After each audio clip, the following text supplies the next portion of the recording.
જય શ્રી કૃષ્ણ. જીવનની દરેક મૂંઝવણ, દરેક પ્રશ્ન અને દરેક ડરનો એકમાત્ર અંતિમ ઉકેલ એટલે શ્રીમદ ભગવદ્ ગીતા. હું ટીના ઠક્કર અને આજે આપણે શરૂ કરવા જઈ રહ્યા છીએ શ્રીમદ ભગવદ્ ગીતાની એક એવી સફર જે આપણા મનને શાંતિ અને જીવનને સાચી દિશા આપશે. આવો જાણીએ ભગવાન શ્રી કૃષ્ણની દિવ્ય ઉપદેશ શ્રીમદ ભગવદ્ ગીતા શરૂઆતથી જ. શ્રીમદ ભગવદ્ ગીતા પ્રથમ અધ્યાય અર્જુન વિષાદ યોગ. ધૃતરાષ્ટ્ર ઉવાચ ધર્મક્ષેત્રે કુરુક્ષેત્રે સમવેતાયુયુત્સવ મામકા પાંડવાશ્ચૈવ કિમ કુરુત સંજય. અર્થ: ધૃતરાષ્ટ્ર બોલ્યા, હે સંજય, ધર્મભૂમિમાં કુરુક્ષેત્રમાં એકઠા થયેલા યુદ્ધના ઈચ્છુક એવા મારા તથા પાંડુના પુત્રોએ શું કર્યું? વિવેચન. શ્રીમદ ભગવદ્ ગીતાની શરૂઆતમાં જ એક પ્રશ્ન થાય છે ધૃતરાષ્ટ્રને, અને આ પ્રશ્ન પૂછનાર ધૃતરાષ્ટ્ર અંધ છે જન્મથી જ. અહીં સમજવા જેવી વાત એ છે કે ધૃતરાષ્ટ્ર માત્ર આંખે જ અંધ ન હતા, તેઓ પુત્રમોહમાં પણ અંધ હતા. મહાભારતનું યુદ્ધ નક્કી થઈ ચૂક્યું હતું.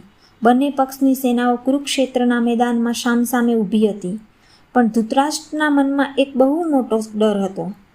કુરુક્ષેત્ર એ સામાન્ય મેદાન ન હતું, તે એક ધર્મક્ષેત્ર એટલે કે પવિત્ર ભૂમિ હતું.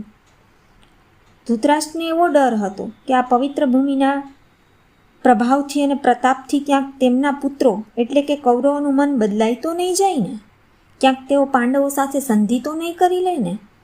આવો ડર હતો ધૃતરાષ્ટ્રને. શીખ.